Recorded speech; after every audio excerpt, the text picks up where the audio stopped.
Welcome back to the Reluctant Leader podcast with Paul Jenkins. That's me. I'm your host, Paul Jenkins, and it is the first week of December, which means we're talking about Christmas. It's my favorite time of year.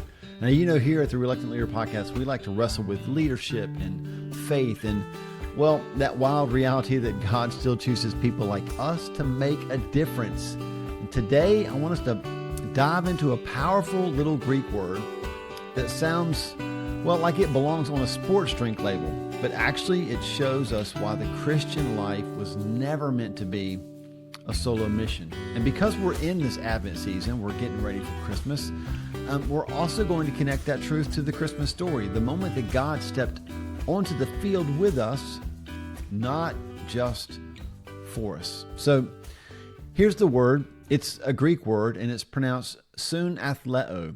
Soon-ath-LEH-oh. Yeah, I know you feel smart just hearing it. It comes from two parts. Soon, which means with or together, and ath-LEH-oh, meaning to compete like an athlete. So when you put those words together, here's what you get. Soon-ath-LEH-oh, striving together like teammates in the arena.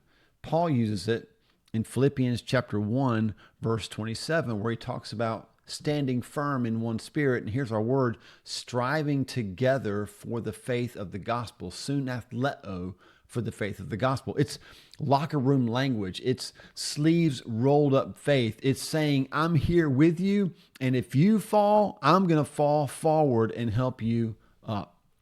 What Paul's doing is he's writing to a city that was obsessed with athletic contests. Think like ancient Olympic pride, right? So when he drops this word, everybody in Philippi can smell the sweat. They know what it means to win because your teammates stuck with you through the pain. And here's the thing. Christianity is not a spiritual gym membership where we show up whenever we feel like it, do our individual workouts, and then head home. Listen, I can be guilty of that in an actual gym. I don't want to be guilty of that in Christianity because Christianity is a team sport. And what Paul's saying is don't just believe, battle together. Don't just run a race, but lock arms and run together. Which brings us to Christmas. Because y'all, Christmas isn't just a story about God showing up. It's a story about God showing up as a teammate. Isaiah 7:14 gave him the name Immanuel, God with us, not God looking down on us, not God checking in quarterly like a district regional manager. It's God with us. And in Hebrew, that with us part, it's Immanuel. It's plural. And what it means is God with y'all. Yeah, I'm pretty sure there's a Southern translation of the Bible somewhere that actually says it that way. Christmas declares that God refuses to let humanity lose alone. He enters the arena. He takes the hits. He gets dirt under his nails. He builds a team out of misfits, wanderers, doubters, fishermen, tax collectors, people like me, people like you. Because God never designed salvation to be a solo victory dance. It's a shared celebration. So think about the Christmas story. Mary and Joseph together in obedience. The shepherds together in wonder. The angels together in praise. The wise men together in pursuit. Nobody meets Jesus alone. Everybody is brought into a community built around Jesus.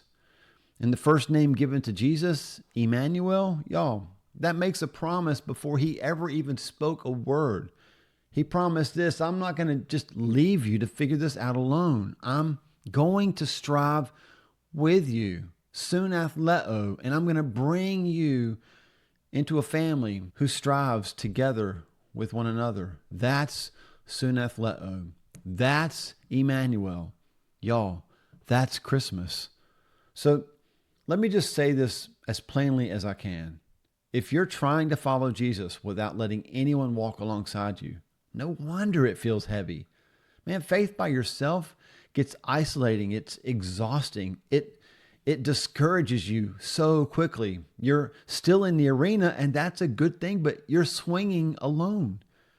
But when you choose to join the team, when you decide to pray with others, to serve with others, to heal with others, suddenly joy shows up where there used to just be a grind. Shoulders get lighter. Purpose gets stronger because now it's not just me, it's us. And God is the first one to shout across the loneliness, hey, you don't have to do this alone. I'm with y'all. And I've put people in your life so that y'all can be together. Christmas is God stepping into the huddle, looking at the faces so that we can finally run the play together. So as Christmas gets closer, please don't forget this. Jesus didn't just come to save us. He came to save us, plural. Immanuel means you're never alone in the arena. God is with us, and he places us with others so that we can run this race shoulder to shoulder. Hey, thanks for tuning in to the Reluctant Leader podcast. If this episode encouraged you, if it helped you breathe a little deeper, if it reminded you that you're not carrying the weight of ministry alone, man, would you just take a second to like this channel, this podcast, subscribe, and share it with a friend who might need that same reminder? And as always, keep giving God your best, and he will do the rest.